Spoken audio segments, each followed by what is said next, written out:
Gurur Brahma, Gurur Vishnu, Gurur Devo Maheshwara, Gurureva Param Brahma, Tasmai Shri Gurave Namaha.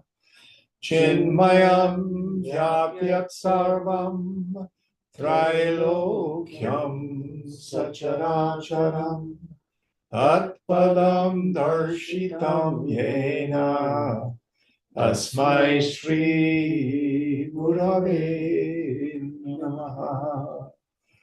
Tvameva Mata cha Pita, Tvameva Bandhuscha Sakha, Tvameva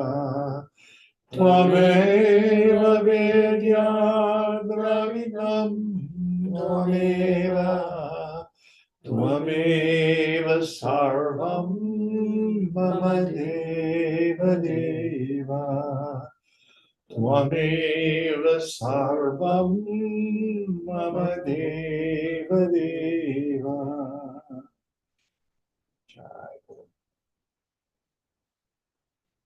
Om Sahana Bhavatu, Sahana Bhunaktu, Sahaviryam Karavavahai, Tejasvinavadhitamastu Madhitvishavahai.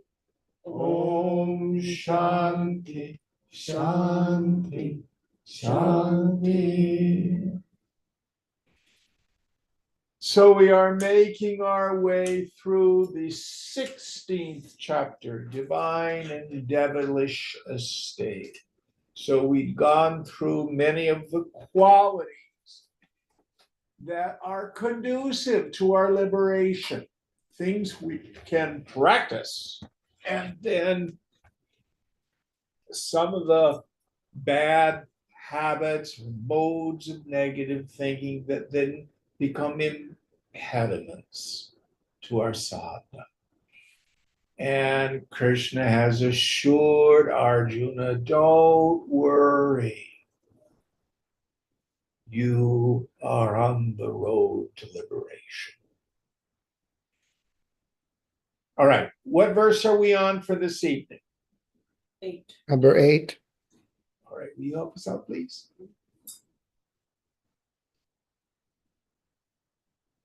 Asatyam pratishtham te jagat ahuranishwaram aparasparas sambhutam kimanyat kama hetukam.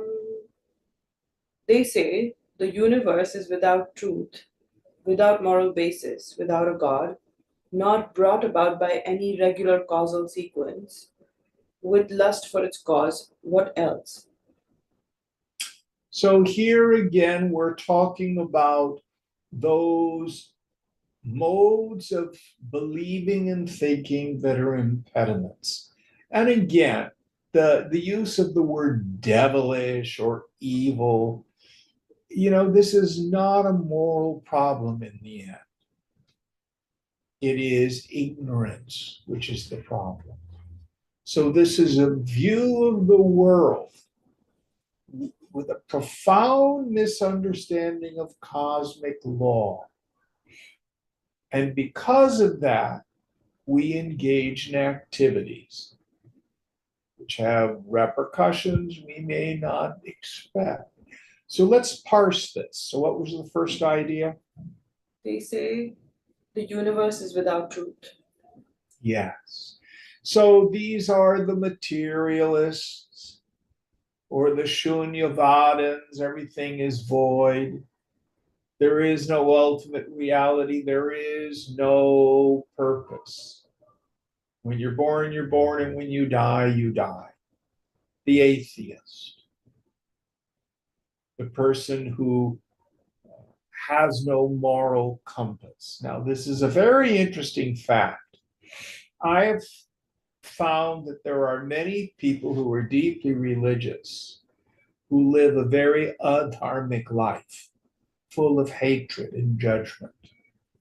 And I know many people who are atheist agnostics, but they're secular humanists, and they live righteous lives because of some deep intuitive understanding. So here we're talking about like people, what was that movie, The Big Short? Mhm. And so what did these Wall Street fellows do? They bet on About a little mortgage. louder. They bet on dud mortgages, basically. Uh, so there were banks approving mortgages without checking credit. And why And did they do that? they wanted to, Make money. yeah, And then people bundled it all together and sold it here and there. And why did they do that? that I don't To know. make money.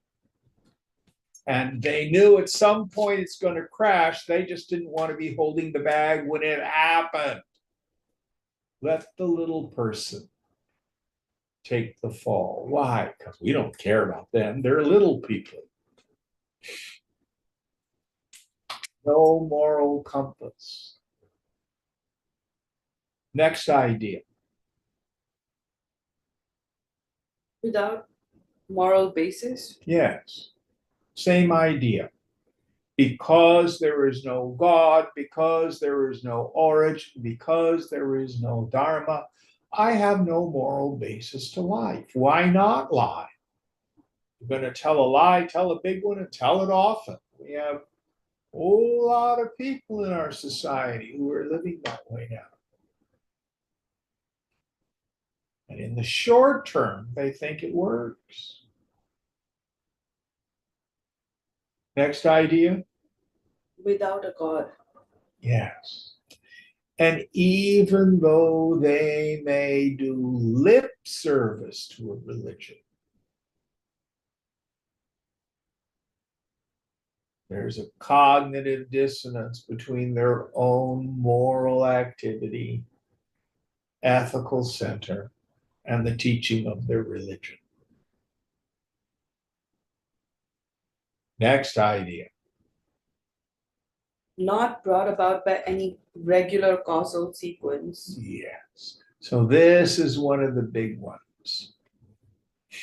If I can lie, cheat, and steal and get away with it, that means I'm smarter than anybody else. That's the fundamental attitude of the criminal mind. But as yogis, we're deeply aware of the law of karma. Karma simply means action. The law of karma is our actions, gross and subtle, produce a result, and that eventually comes back in kind. You don't get away with anything. Now, it may not come back with the New Age people call instant karma. It might come back years later in a transmuted form. It might come back lifetimes later. So, in our qualifications of a fit student, we have Viveka, Vairagya, the third one, the Shamadi Guna, qualities of Shama, etc. One of the qualities there is Titiksha. Who can remember what Titiksha means? Forbearance. Forbearance. It doesn't mean, oh, I get a gold star for just enduring life. Nobody knows how bad I have it, but I just suffer quietly. That's nonsense. deep understanding of tiksha has to do with karma. So that the things that happen in my life, I do not get what I want. Listen carefully. I don't get what I need. Lots of starving people in the world. I get the inevitable results of my past actions. Wait a minute, Jim. That's horrible. You mean all the people who've been killed in Gaza, they're being punished for what they did? It's not that simple.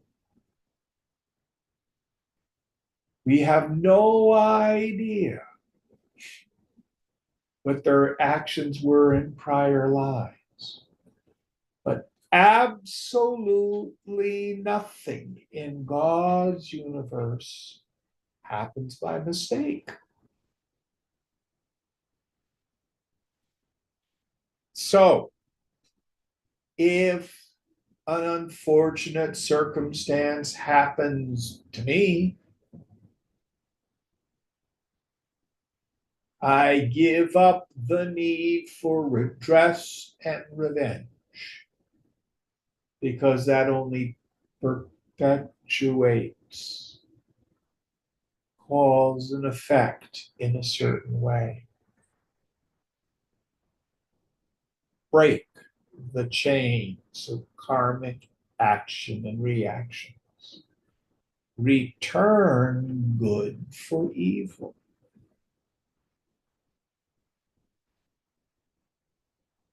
It is so obvious if you understand the law of karma. What if I've been cheated? Don't I have a right to be angry and to punish people? You can do whatever you want. Just understand whatever actions and energies you put out will come back to you. Maybe not tomorrow. Maybe not even this lifetime.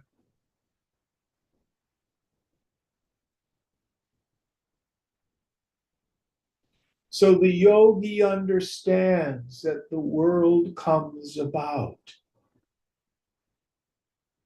in a regular causal sequence. Actions of yesterday produce the events of today. My reactions to it, physical and mental, produce the results of tomorrow.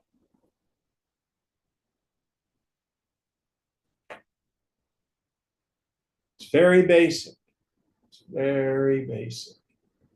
So this understanding that the universe comes about in a regular causal sequence informs our behavior. But there are people who think if I lie, cheat, and steal and don't get caught, I'm the smart one. Lots of people in business do that.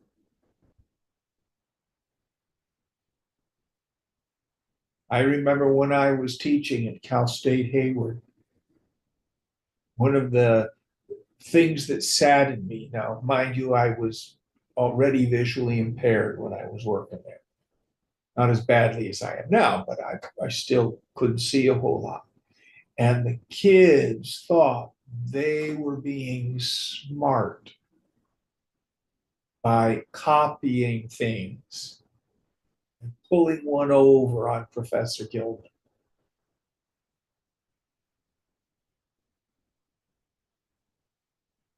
I remember a student coming, and she was an Indian student, actually raised in Kenya.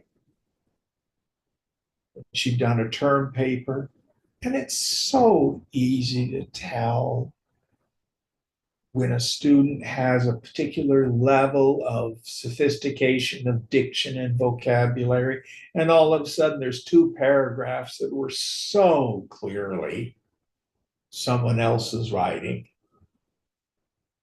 Now they've got programs for it. In those days, all you had to do was put in quotes the first 3 or 4 words in Google, and where she got it would pop up.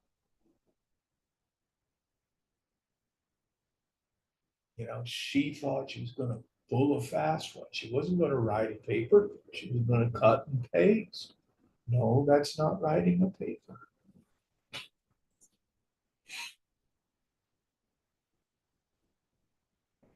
Her viewpoint was she was stupid because she got caught, not because she did something wrong. Very difficult to change people's view of the world. Any thoughts on this? Shweta, do you have this problem in class as well? Absolutely, all the time. And I find that you cannot do, at least I haven't found a way to do anything better than just enforce discipline. I mean, I cannot communicate to them that this worldview is fundamentally problematic. Why not? They just won't hear it, or it's not appropriate They to do that? don't, no, you can say it, but I think that they don't have enough respect for teachers to kind of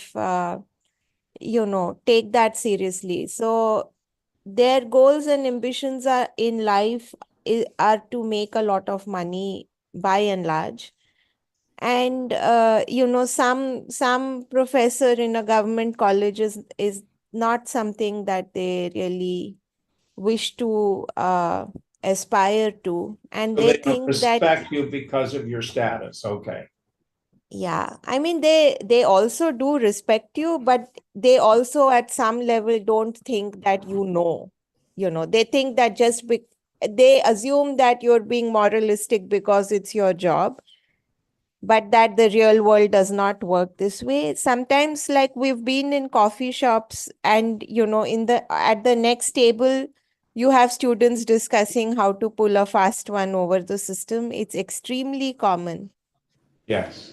And I think much of that had to do with the bureaucracy inherited from the Brits during colonialism, where there was so much corruption and bureaucracy.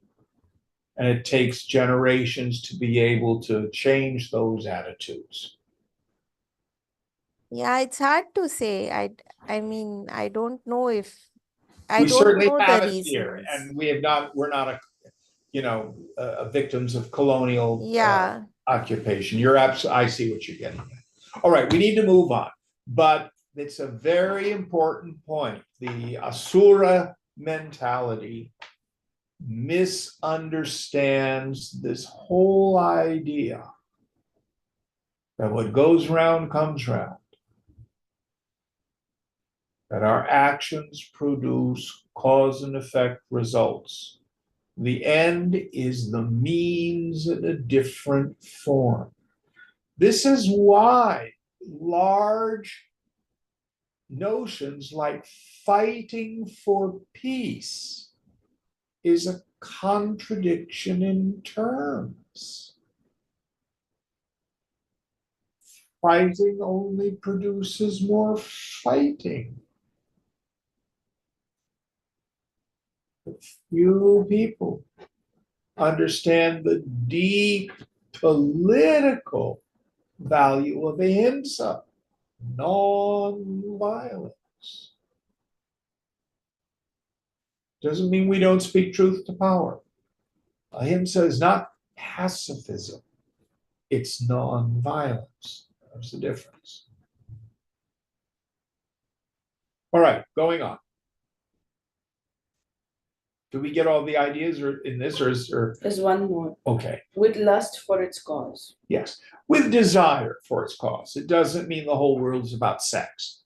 It means I operate from the deep viewpoint that getting what I want is what's going to make me happy.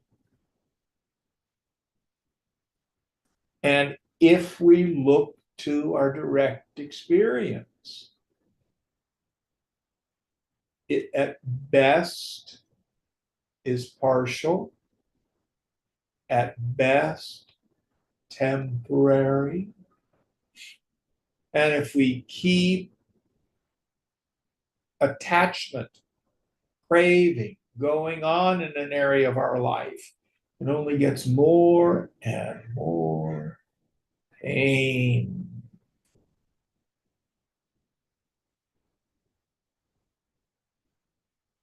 All right, next shloka.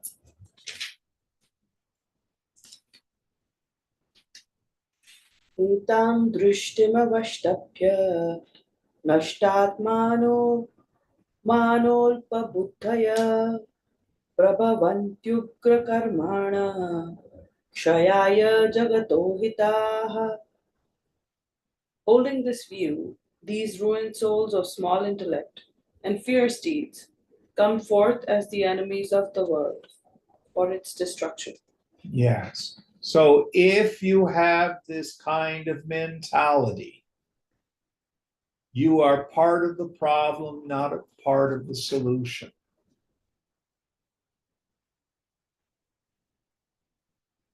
Most of the ills of humanity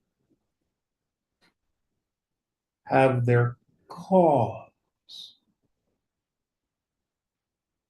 in maladjusted desires. Money, property, power, prestige.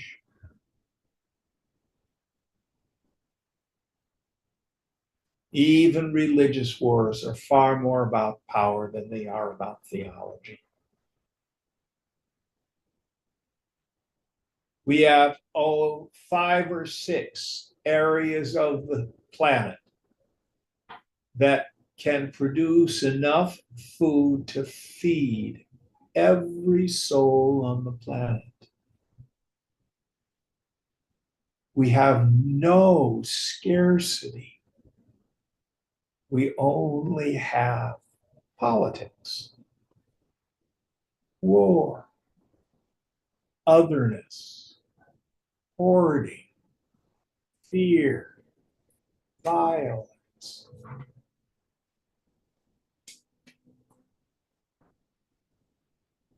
We create our own hells.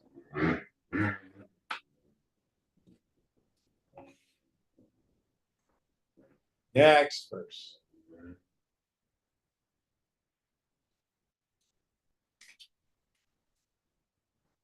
काममाश्रित्य दुष्पूरं दम्भमानमदान्विताः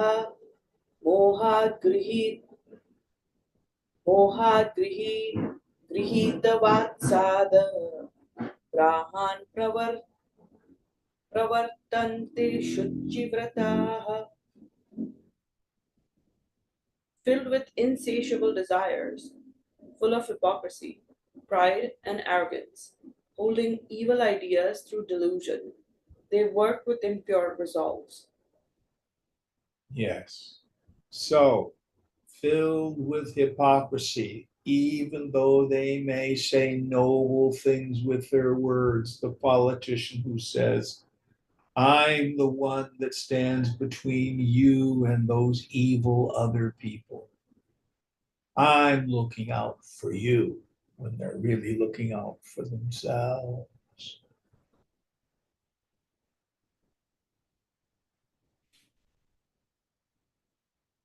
Many of us will hide a negative motive behind the good one.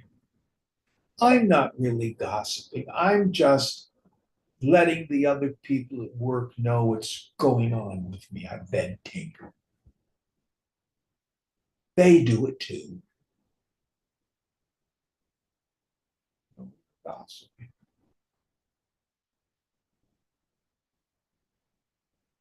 I'm not speaking to so and so. I want to stay out of it. No, what you're doing is punishing.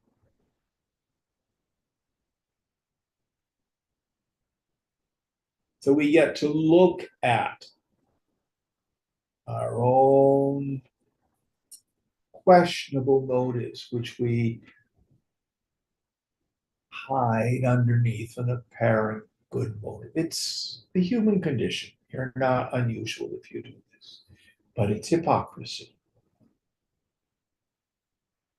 I was talking with a fellow this week. He says, I want this gal as a friend. I don't want to get back together with her. They've broken up because she wants kids and he doesn't.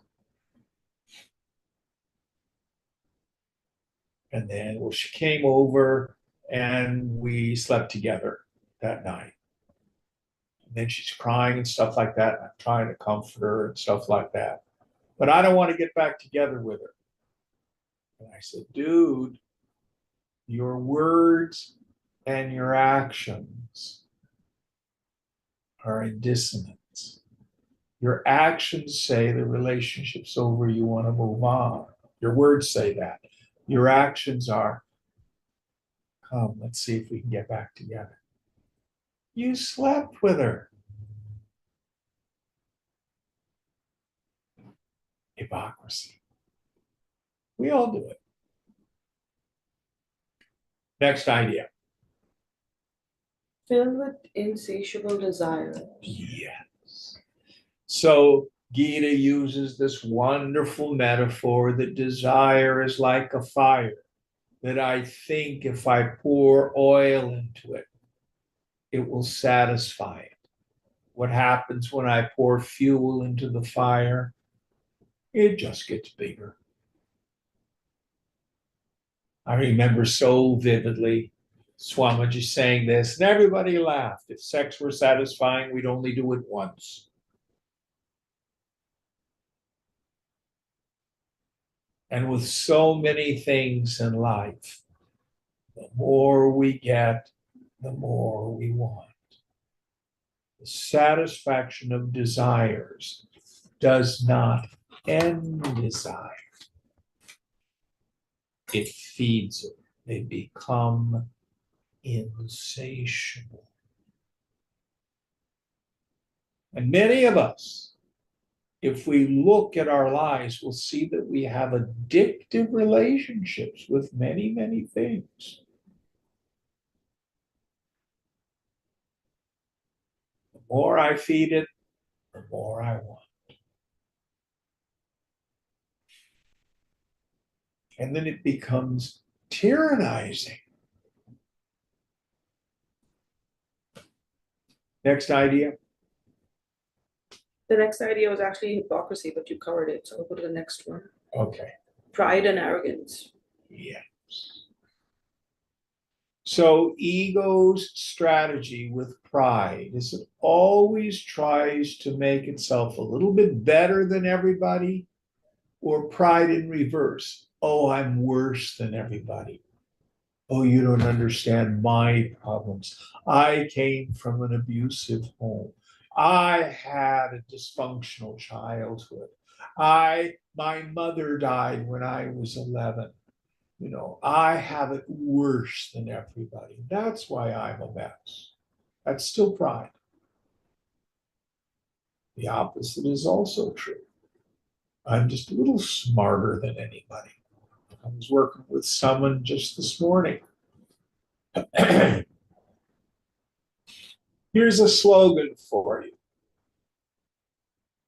Unsolicited advice is frequently interpreted as a form of criticism.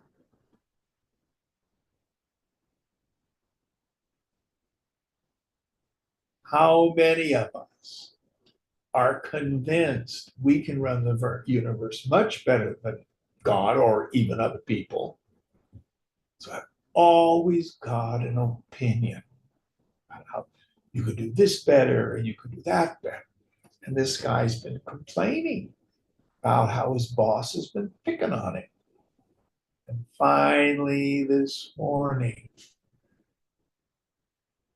he shared, well, I want things to work well, and I'm a sharp guy, and I know how we can be more efficient and streamline things. So I want to let him know about all that.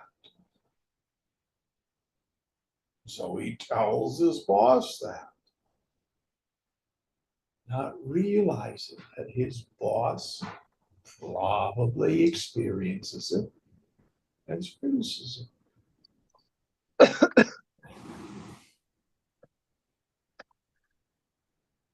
Pride. How many of us think we're just a bit smarter than everybody else? Huh. Who's laughing? I am. Somya? Somya's laughing, of course. Yes. Not always. Identifying with it. It's true. Not always. I don't always, but I guess every now and then it sneaks in there. Yeah, that I'm a little smarter. There's a wonderful scene in the movie On a Quest, which is a biography of Swami Chinmayananda. Oh. And he's in the ashram and he's smoking. And the woman points to the sign where it says no smoking, and he ignores it. And the woman says, "You are educated, and you confuse education with wisdom." Many of us do that. So the most difficult place for ego to situate itself is to be a fellow among fellows, a worker among workers. As an ego, the best thing we can aspire to is be a human being. The yogi, if she's honest and meditates and really examines her mind, you will see that you have the same fears, desires, agitations, loneliness, hypocrisy. Everybody else. Welcome to human condition. Now, you also have generosity and peace and love. You have those too. The whole range of the human experience in your mind.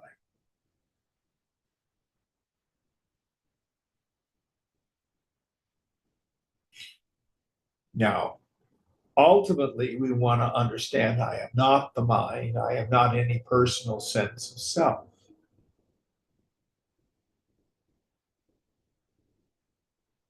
But ego's constant effort to be terminally unique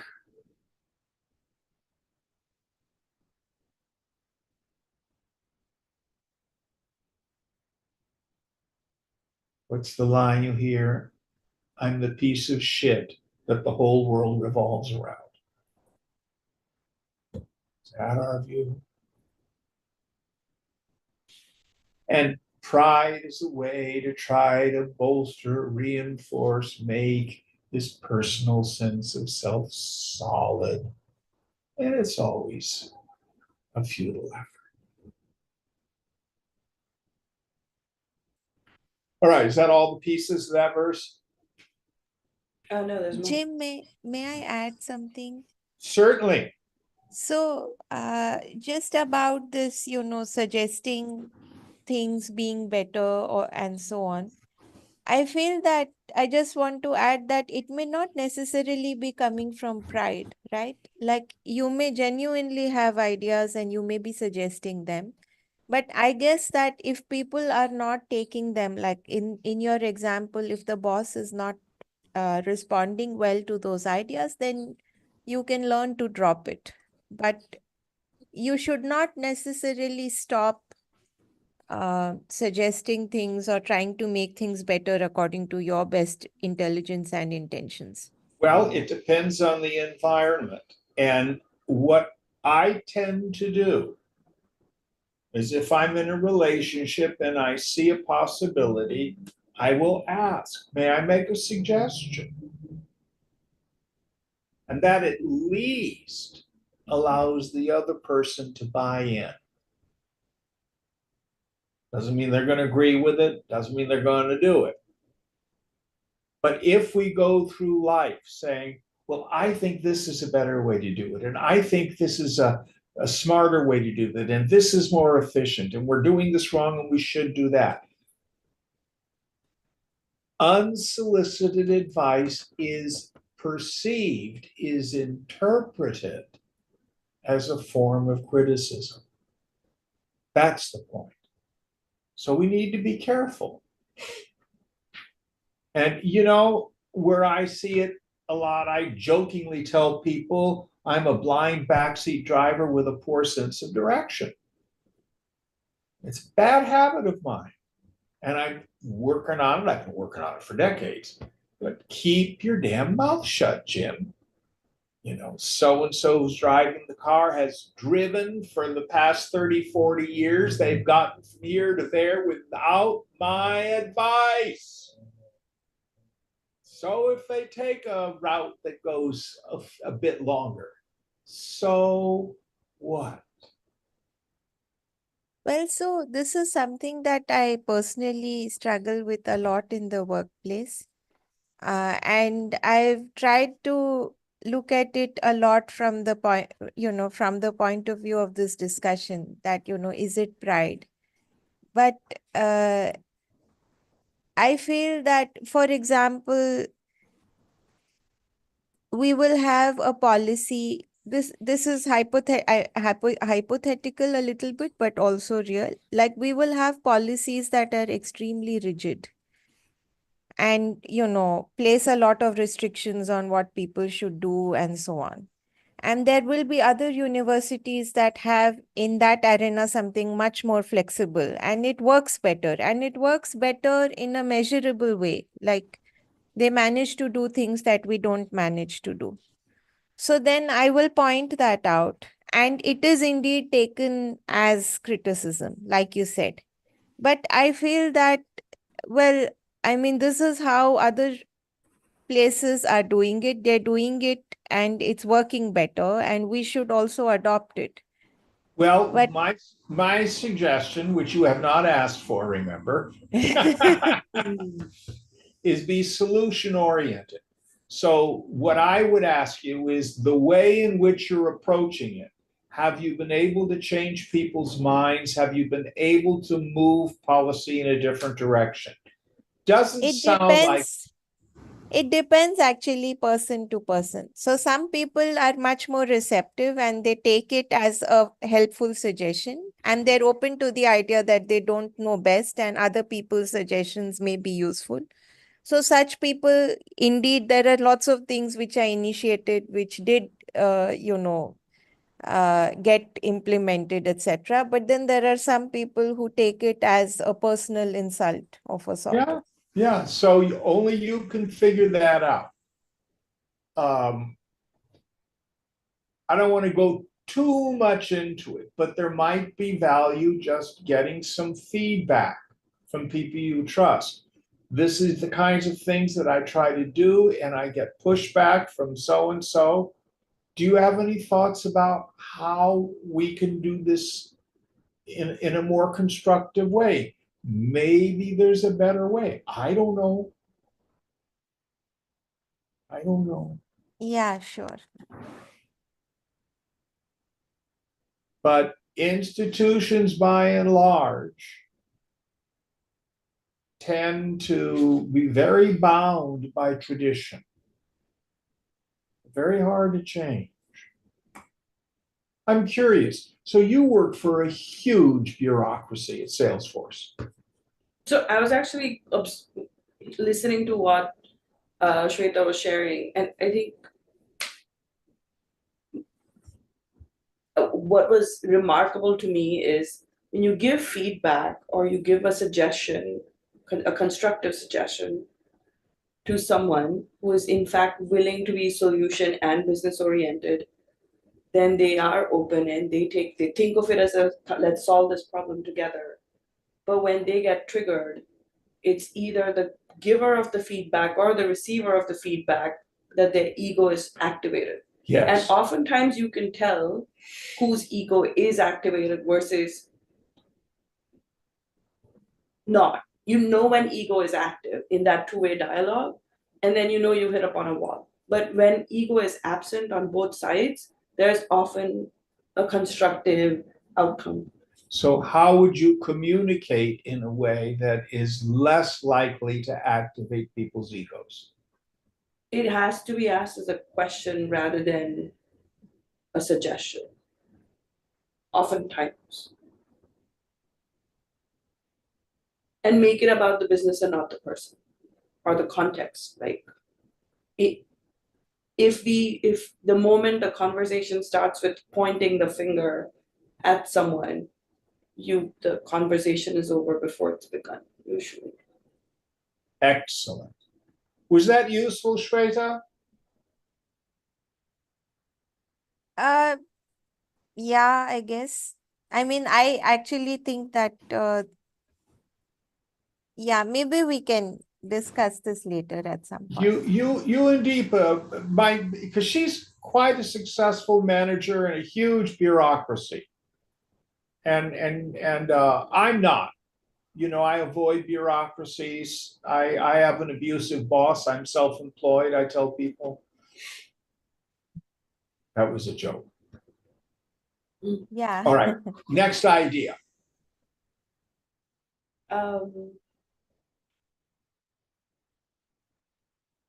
Sorry, I think I moved a page by accident. Number 10. Yeah, thank you. Holding evil ideas through delusion. Yes. So, for example, many people in our political sphere today think that telling lies to people, enrolling them in fake news, false facts, for the purpose of acquiring power, that there's no consequence to that.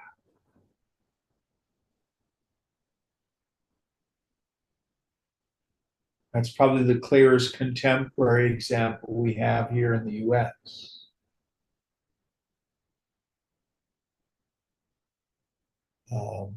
If you're climbing the corporate ladder and you do so on the dead bodies of the people you've destroyed on the way up, ooh, that's going to come back.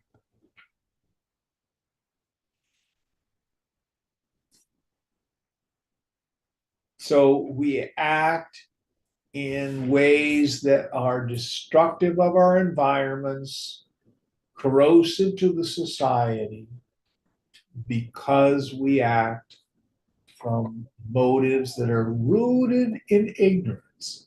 Mind you, when we talk about the demoniac, they're not in league with the devil. That's not what we're talking about.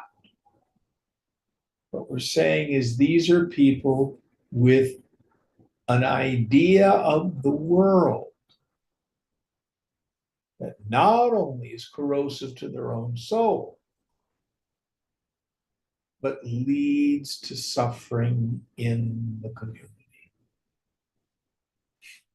All right, next verse.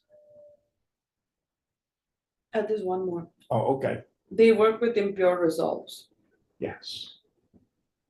So again, the end is the means in a different form. If the means are corrupted, if the means are impure, you will find the results will have impurity as well.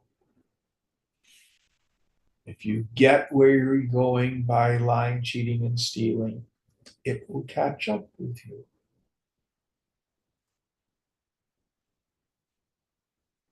All right, next verse. Chintamaparimeyaam cha pralayantamupashritaah kamopabhoga parama etavaditi nishchitaah. Giving themselves over to immeasurable cares, ending only with death, regarding gratification of lust as their highest aim, and feeling sure that that is all that matters. So it's interesting. I think it was Karl Marx who wrote an essay called On Alienated Labor. And of course, it was a critique of capitalism, but it was really about the way many of us work if we have the idea that the fruit of our work is to not have to work very hard, to have pensions, etc., for security, not be able to be fired, where I can just be lazy, something secure, like our stereotype of a government bureaucratic job. What happens? Well, if we're working at something that's not in alignment with our swadharma, it's soul crushing. How many of us have friends who hate their jobs? Why are you doing it? Well, I just need to get a nest egg so I can retire and make a lot of money and yada, yada, yada, yada. And what happens if we work at alienated labor long enough? When we get off work, we go home and we want to go unconscious. First thing I want to do is have a beer, smoke a joint, watch some Netflix, get laid, eat. Paradoxically, that which makes us truly human gets crushed, and we become a two-legged animal.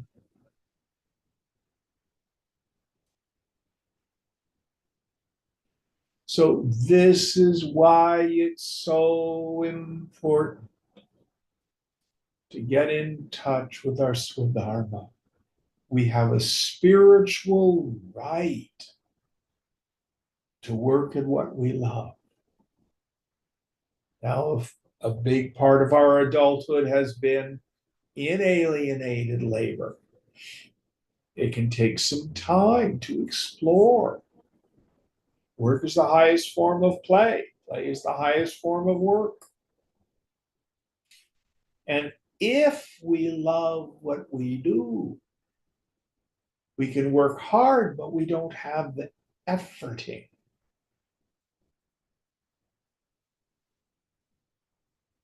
And because we work hard without the efforting, chances are we're going to start to get good at it.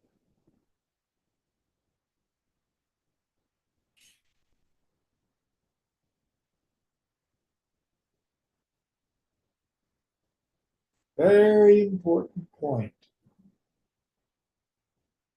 So back to education again, Shweta. If youngsters approach, I want to get a degree in such and such to go into this field. Why? Because I can make a lot of money. What are you going to do with that money? I cash and prizes, big cars, fancy apartments, fancy clothes. And that wears thin.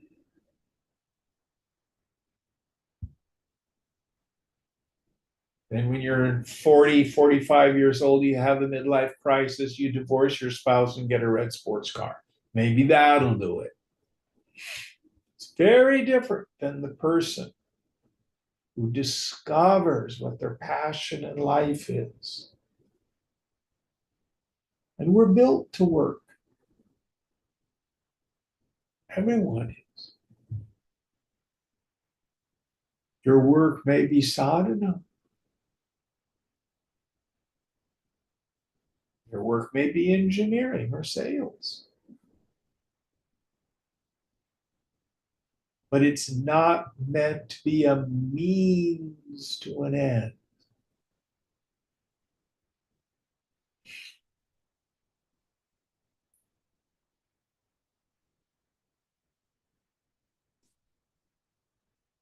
All right, next idea.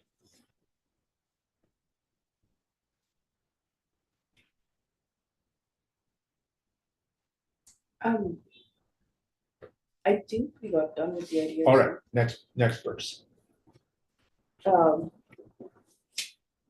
Asha Pashashatir Kama Krodha Parayanaha Ihante Kama Bhogartha Manyanyenartha sanchayan. Bound by 100 ties of hope, given to lust and anger, they do strive to obtain, by unlawful means, hoards of wealth for sensual enjoyments. Yes. So this is the negative kind of hope. Maybe I can pull a scam off. I can go to the casino and maybe win a bunch of money. I'm going to keep buying lottery tickets. That's my way. Or even, they're not arresting people for property crimes of $1,000 or less in Oakland. I think I'll just start breaking windows and ripping off cars. Who's had their car broken into? These are people who are trying to get ahead by unlawful, adharmic means. Not just that it's against the civil law. And there's just never enough. There's never enough.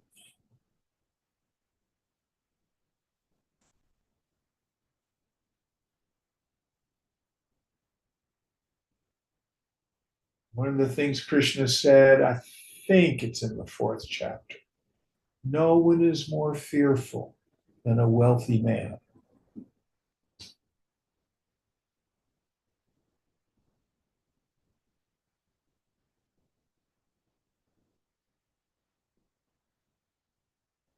The opposite of that is santosha, contentment. We should always strive for excellence, which is the proper kind of ambition. If our goal is the acquisition of wealth for itself, probably going to have the rude awakening that is making you happy.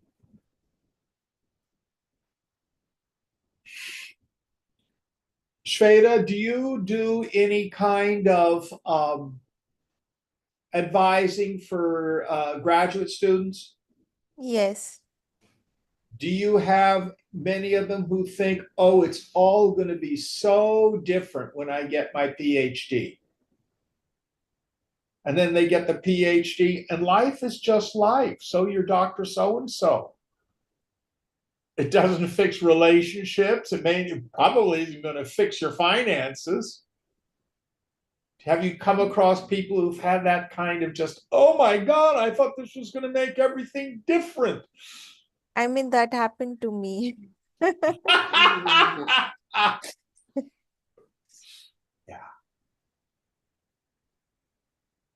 That's very different than the person who loves learning.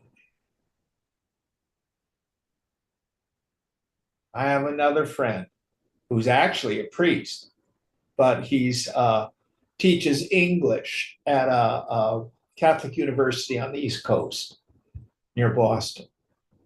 And he just loves to write.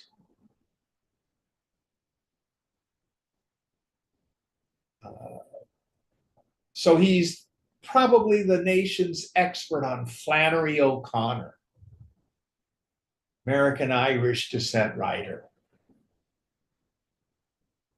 He just is fascinated by her, loves doing the research. He's writing a book. He's tenured. He doesn't need to write a book, but he wants to. He likes academia. It serves him. Another friend who just got a doctorate in EDD, teaches communications. He thought it was all going to be different. Nope, didn't fix things. All right, next idea. We didn't start breaking it down, but it basically goes bound by 100 ties of hope. Yes. This idea, I'll be happy when, it'll be better if, or better, different. That's going to fix it.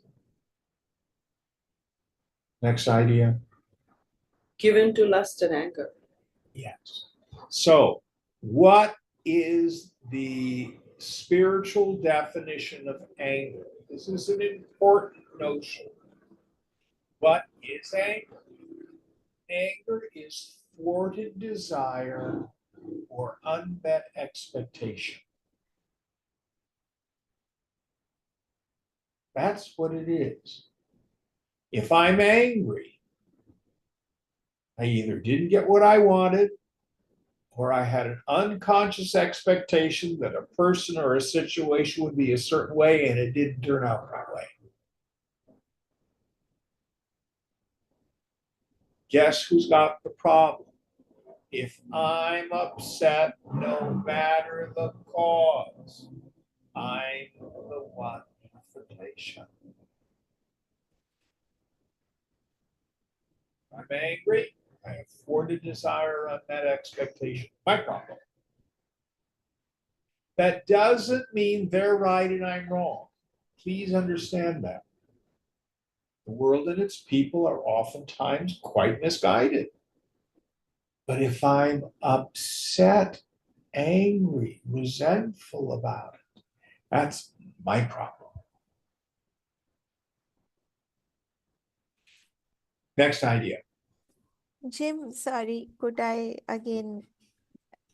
Go Sorry, for could it. So this idea and the previous one where I also spoke up, I struggle with this thing. So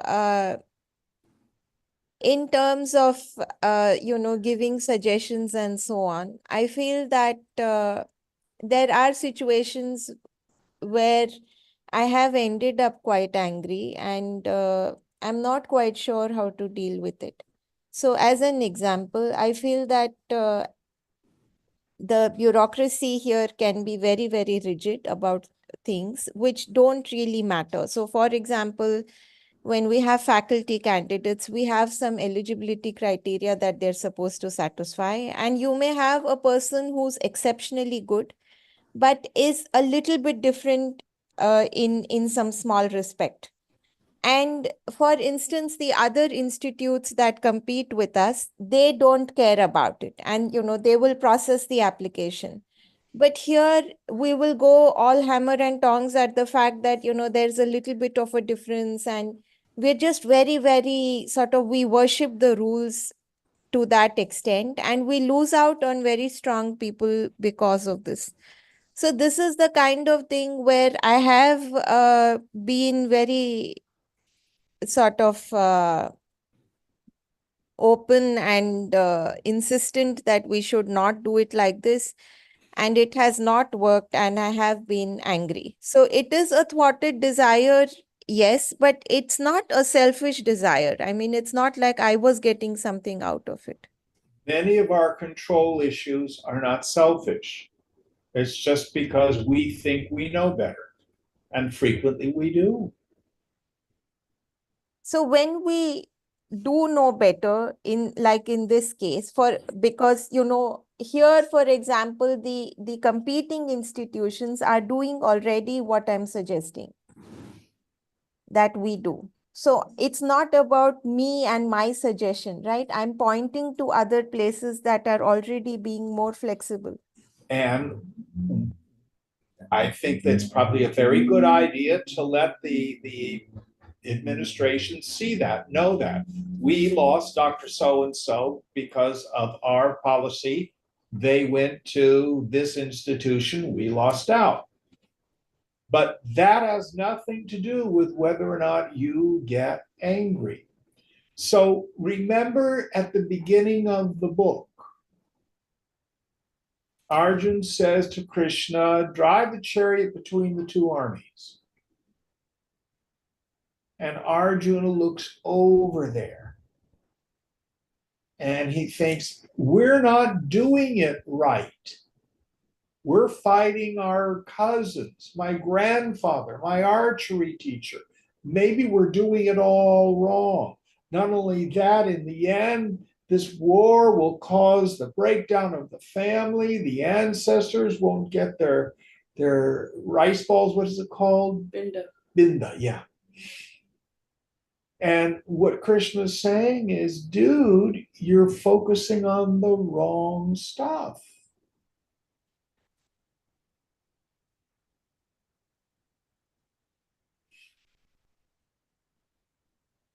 And again, seek expert advice, be solution oriented. Those are two things I always say to people. Find people who are able to negotiate the bureaucracy better than you. Now, it may be that the institution is just the way it is and it isn't going to change in your lifetime. And I can only speak from my own experience. In my last church job, where I was a musician, a music director, I was there for 14 years. I was very lucky. Most of my career as a church musician, I had fabulous bosses. My last year, St. Augustine, I had a boss, and in my opinion, he was unethical. It's very difficult to work for an unethical priest. And I spoke truth to power. I made suggestions. And it was very clear he was not going to change. Catholic Church is very hierarchical. So what I chose to do was retire. I'm trying to do the same thing. And, you can shop your CV to other institutions.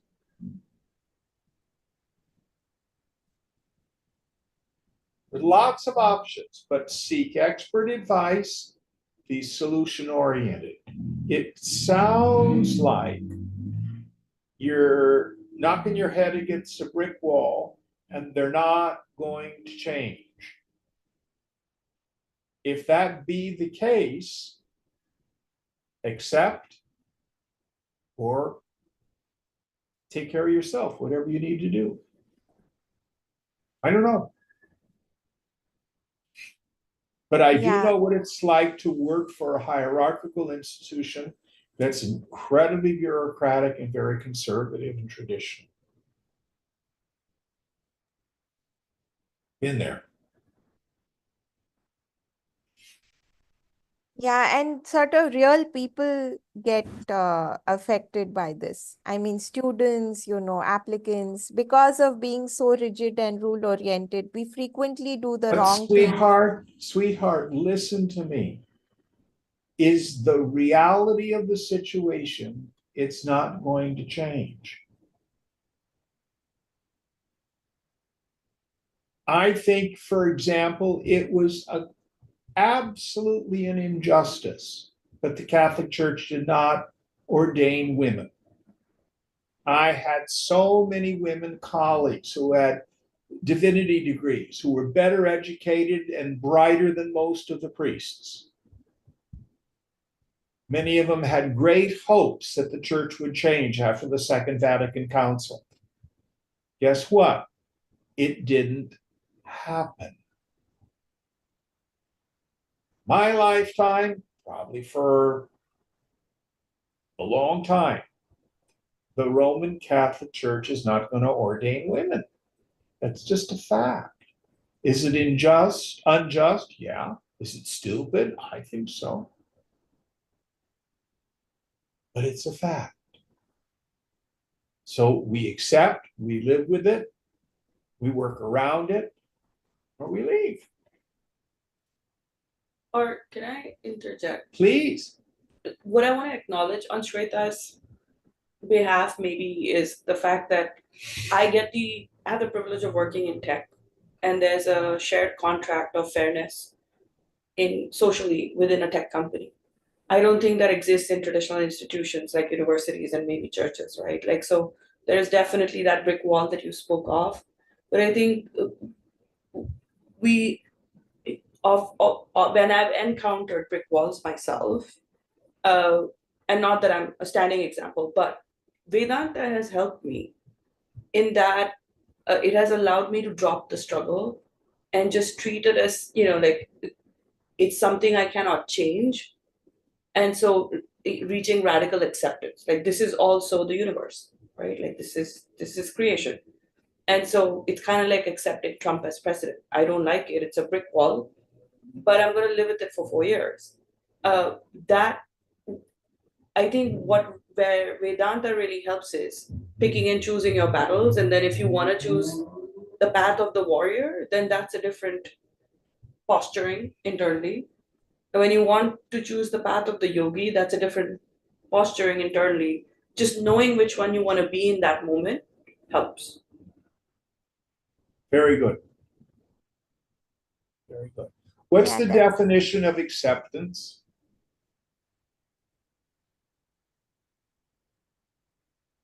Not The dictionary definition is the acknowledgement of a material fact. When we're not in acceptance, we're unwilling to see a material fact for what it is. That interesting.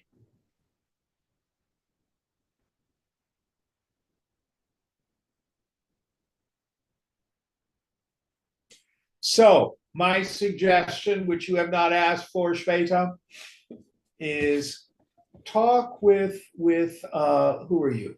Deepa, offline. She's a wise woman. okay. I don't know about the wisdom, Shweta, but if you ever want to vent and gossip, we can be demoniacal together. All Yeah, right. sounds good. No, but I mean that. Seek expert advice, be solution oriented, ask for help. That's the third one. Ask for help.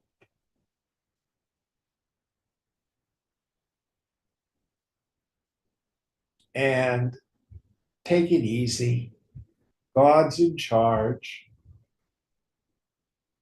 If you got hit by a bus tomorrow, Shweta, the world would continue to move on. Swamiji used to say graveyards are filled with indispensable people. Doesn't mean we don't work to speak truth to power, to bring justice into the world the best we can. Sometimes we're not as effective as we would hope.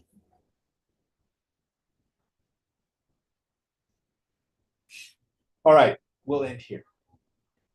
Om Purnamada Purnamidam Purnat Purnamudachyate Purnasya Purnamadaya Purnameva Vashishyate. Om Shanti Shanti Shanti. Hari Om Sri Guru Pyo Namaha.